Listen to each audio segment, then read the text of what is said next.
My fiancée asked for an open relationship after 5 years together, but when I found her messages with Jason from the trip, I kicked her out in 24 hours, and she ended up abandoned by both of us.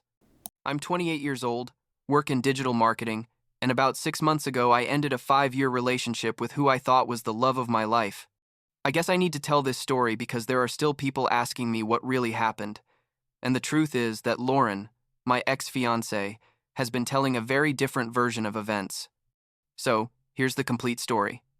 From my perspective, which is the only one I can tell with certainty, Lauren and I started dating when I was 23, and she was 22, I think. Or maybe I had just turned 23. I don't remember exactly, but it was right after I finished college. We met at a mutual friend's party, one of those rooftop parties where everyone's drinking cheap beer and pretending they're having a better time than they really are. She was studying graphic design, and I had just gotten my first real job after graduating. The connection was instant, the kind where you feel like you've known the person your whole life, even though it's only been 2 hours of talking. I remember that night we stayed talking until 4 in the morning about everything and nothing, from our favorite shows to our life plans. And when I left for home, I thought, this girl is special. The first few years were amazing, honestly. We did everything together: beach trips on weekends, movie marathons, home-cooked dinners where she cooked. I was a disaster in the kitchen, and she knew it. After 2 years, we moved in together to a small but nice apartment downtown. Nothing fancy, but it was ours. We split the rent and expenses in half. We had a cat named Mochi, who was technically hers but clearly preferred me. That always made her playfully jealous. And basically, we were building a life together. In year 4, I proposed to her. It was at an Italian restaurant she loved. Nothing super elaborate but meaningful, because it was the place where we'd had our first official date. She said yes, crying, and I cried a little too, though. I tried to hide it because, men and those things. Over the following months, we started planning the wedding. Nothing too big, like 80 people max. We wanted something intimate with family and close friends.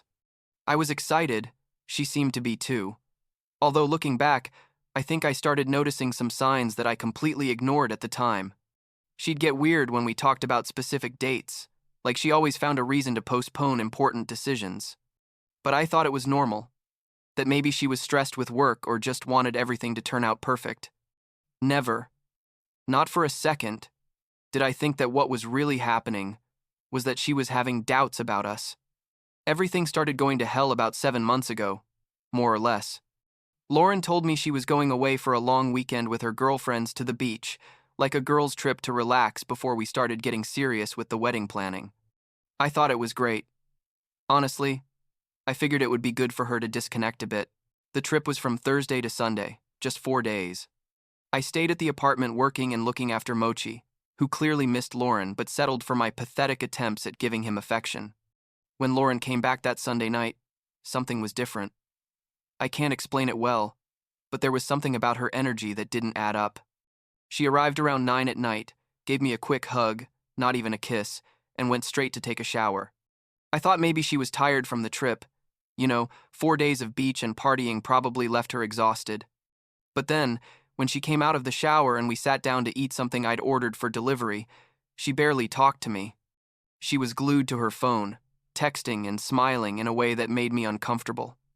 I asked her if everything was okay, and she said yes, that she was just catching up with messages from her friend's group chat. Reasonable, I guess. The next few days were weird.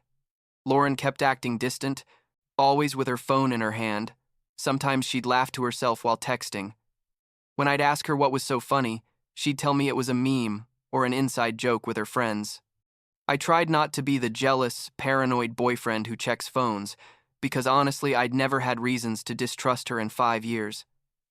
But something told me something wasn't right, It's like that instinct you have when something's out of place but you can't identify exactly what it is. One night, about a week after she came back from the trip, we were lying in bed watching a show. You don't even remember which one. I think it was something on Netflix that I wasn't even following well. And out of nowhere, Lauren hit pause, turned to me and said, "I need to talk to you about something important." My first thought was, shit, she's pregnant. Or maybe she has some health problem. I don't know. My mind went straight to serious things, but I never imagined what was coming. Lauren took a deep breath and told me, I've been thinking a lot lately about us and about marriage, and I think before we get married, we should explore other options. I just sat there like, what? Explore other options? Are you saying you want to break up? And she said, no, I don't want to break up. I love you, but I think we should have an open relationship for a while, just to make sure we're really meant for each other. That many couples do it and come out stronger on the other side, that it's a way to get rid of doubts and the what if. I was in shock, literally couldn't process what I was hearing. I said, Lauren, where is this coming from? We've been together 5 years. We're engaged. Why would you want an open relationship right now? And she started with a speech that sounded super rehearsed, about personal growth, about not wanting to have regrets, about how it was something she'd been considering, and that on the trip with her friends, she'd talked a lot about it, which already sounded weird to me because none of her friends were in open relationships that I knew of. I told her straight up, no, I'm not interested in an open relationship. If you want to be with other people, then clearly we're not at the same point in this relationship. She insisted, told me I was being close-minded, to just think about it, that I didn't have to decide right then. I spent that whole night without sleeping, turning everything over in my mind. Lauren eventually fell asleep, but I just lay there staring at the ceiling, thinking, what the hell is happening? After 5 years after proposing to her, she comes at me with this? Something didn't add up. The next day when I got up to go to work, she'd already left for her office. She worked semi-remote, but that day she had to go in person. All day I couldn't concentrate. My coworkers asked me if I was okay, and I just said I'd slept badly. Technically, it wasn't a lie. When I got to the apartment that night, Lauren was already there, and as soon as I walked in, she told me we needed to keep talking about the subject. I'd already made my decision during the day, so I told her, look, Lauren, I thought about it, and my answer is no. I don't want an open relationship. If that's what you need, then maybe we should rethink this marriage thing. She got super defensive, started crying, saying I didn't understand her, that she was just trying to be honest with me, that she thought we were a team. And I told her, a team doesn't ask for an open relationship out of nowhere after 5 years. Something else is going on here, and you need to be really honest with me. The conversation escalated fast. She kept crying. I was between angry and confused. And finally I told her, you know what? I think you need to leave for a few days. Stay with a friend or with your parents, and really think about what you actually want. She looked at me like I'd slapped her, told me I was being dramatic, that she'd just proposed an idea, but I was already decided. I told her she could pack some things, and we'd talk when we were both calmer. She packed a suitcase between sobs, told me I was an idiot for not at least considering her proposal, and left for her best friend's house. Melissa, who later turned out to be one of the people who screwed me over most in all this drama. But that comes later. The next few days were crazy. Lauren called me like 10 times a day. Her friends texted me, saying she was devastated, that she just wanted to talk to me, to please give her a chance to explain herself better. Her mom even called me once, super awkward, telling me Lauren loved her and was confused. I basically told everyone the same thing, that I needed space and time to process everything. What nobody knew is that I already had a very strong suspicion of what was really happening, because the excuse of the open relationship to explore before marriage sounded to me like there was already someone specific in mind. About 5 days after Lauren left, I agreed to meet with her, at a neutral cafe, one that wasn't one of our usual places. She arrived with puffy eyes. She looked terrible, honestly, and immediately started with the apologies. That it had been a mistake to propose that she was confused, that she only loved me, the whole spiel. I let her talk, and when she finished, I told her something she clearly didn't expect. I told her, before we continue with this conversation, I need to see your phone. She went white. Literally, the color drained from her face. She said, why do you want to see my phone? Don't you trust me? And I responded, Lauren, after you asked me for an open relationship out of nowhere, no, I don't trust you right now, so if there's really nothing to hide, show me your phone.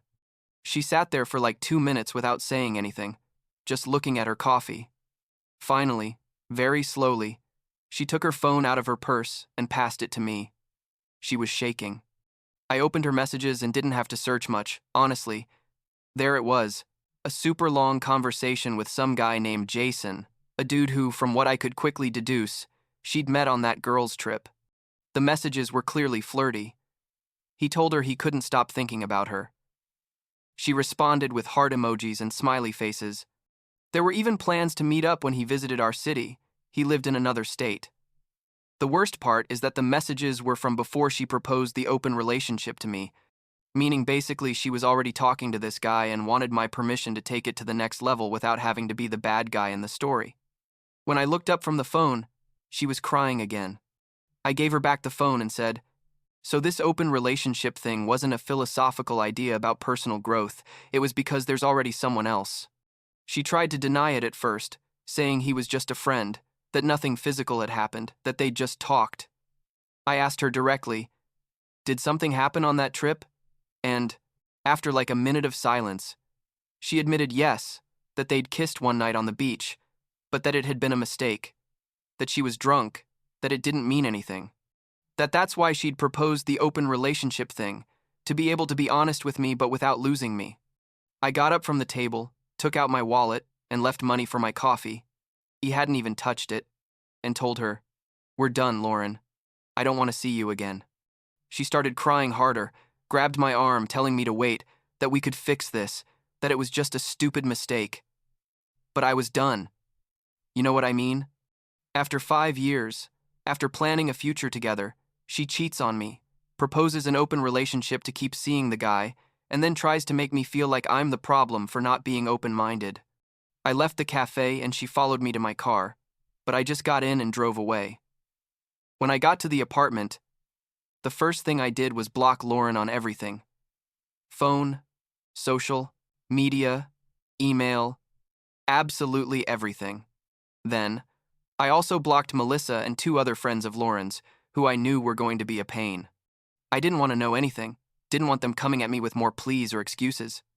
The next few days, I dedicated myself to working and basically being alone with Mochi, who probably wondered where the other human in the house was, but seemed happy to have me all to himself.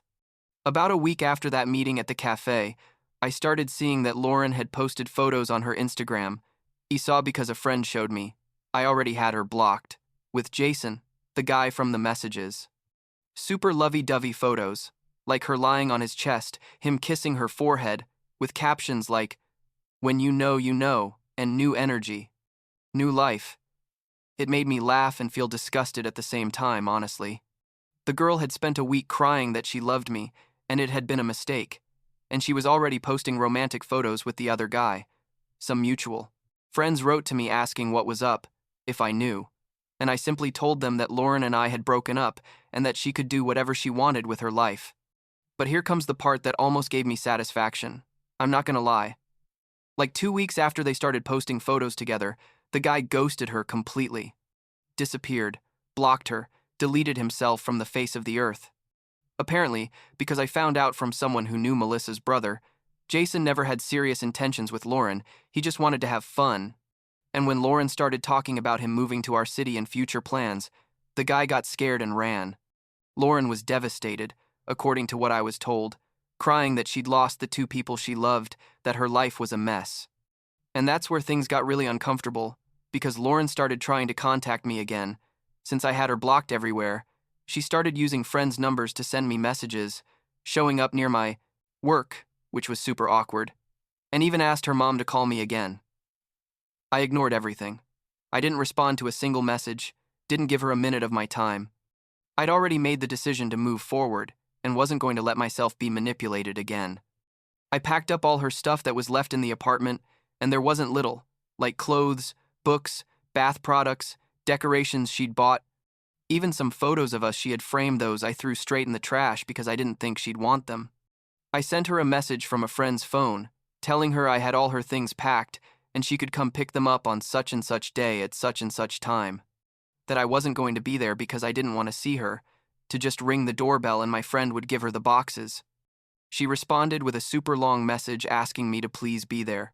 that she needed to talk to me, but I told her it wasn't negotiable. The day she came to pick up her things, I went to my brother's house who lived on the other side of the city. My friend David offered to stay at the apartment to give her the boxes. He told me later that Lauren arrived, saw the boxes at the door, started crying for a while, asked about me, and David just told her I wasn't going to be there, and it was better if she took her things and moved on. She took everything in 2 trips to her car. She'd come with Melissa, and according to David, before leaving, she left a letter in the mailbox. I threw that letter away without reading it. Honestly, I wasn't interested in what she had to say. I canceled Netflix because it was her account, and I only paid half. I left the Spotify family plan I shared with her siblings. I changed the passwords to all accounts that could be linked to her. I also had to cut ties with some mutual friends who decided to stay on Lauren's side, or rather, who decided to believe her version of events. Because yes, Lauren started telling a completely different story to people. According to her, I'd kicked her out of the house for no reason, that she'd only suggested taking some time and I'd gone crazy, that nothing had ever happened with Jason and I was being paranoid. Some people, especially those who were more her friends than mine, believed her and started treating me like I was the villain. They'd send me messages saying I'd been too hard on her, that everyone makes mistakes, that I was throwing away 5 years over something silly. I just stopped responding. Those who knew me well knew the truth, and those who decided to believe Lauren's version, well, clearly they weren't as much my friends as I thought. The drama eventually calmed down. Lauren stopped trying to contact me after about 2 months. I guess she finally understood I wasn't going to change my mind. I heard through the grapevine that she'd moved to another city for work, which seemed perfect to me, because it meant I wouldn't have to worry about running into her somewhere. I kept Mochi. She never claimed him, and he was clearly more my cat, anyway. And little by little, I was rebuilding my life. I canceled the wedding, obviously, which was a horrible process because we'd already put down deposits for the venue and catering. I lost like $3,000 total, but honestly, I cared little compared to having avoided marrying someone who clearly didn't value me. Today, almost 7 months later, I'm in a much better place. I'm still in the same apartment. He considered moving, but honestly I like the place and wasn't going to let memories kick me out. I have more time for myself. I've picked up hobbies I'd abandoned, like playing guitar and working out regularly. I went on a couple of dates, but nothing serious yet. And that's okay. I'm not in a hurry. I'm still working in digital marketing. Actually got promoted 2 months ago. Ending the relationship? Not at all. Do I miss Lauren? Sometimes I miss the person I thought she was, but I don't miss the person she turned out to be. Would I forgive what happened? Not in a million years. What she did wasn't just the kiss or the messages with Jason. It was the total lack of respect for our relationship and for me. It was asking me to accept an open relationship not because she really believed in it, but because she wanted to have her cake and eat it too. It was lying to my face and then trying to make me feel like I was the problem. Last week I ran into one of our mutual friends, one of the good ones who didn't take sides and kept in touch with me. He told me, Lauren is seeing someone new now, another guy she met in her new city. I told him I was happy for her, and I meant it. I don't wish bad on anyone, even her. I just hope she learned something from all this, though honestly I doubt it. The thing is, I learned a lot about myself in these months. I learned that it's okay to set boundaries, that it's okay to say no when something doesn't feel right. I learned that 5 years together isn't a good enough reason to stay with someone who disrespects you, and that sometimes love isn't enough when there's no honesty and trust. Will I trust someone like that again? I hope so. Eventually. For now, I'm good with myself, with Mochi, and with my life as it is. And that's enough.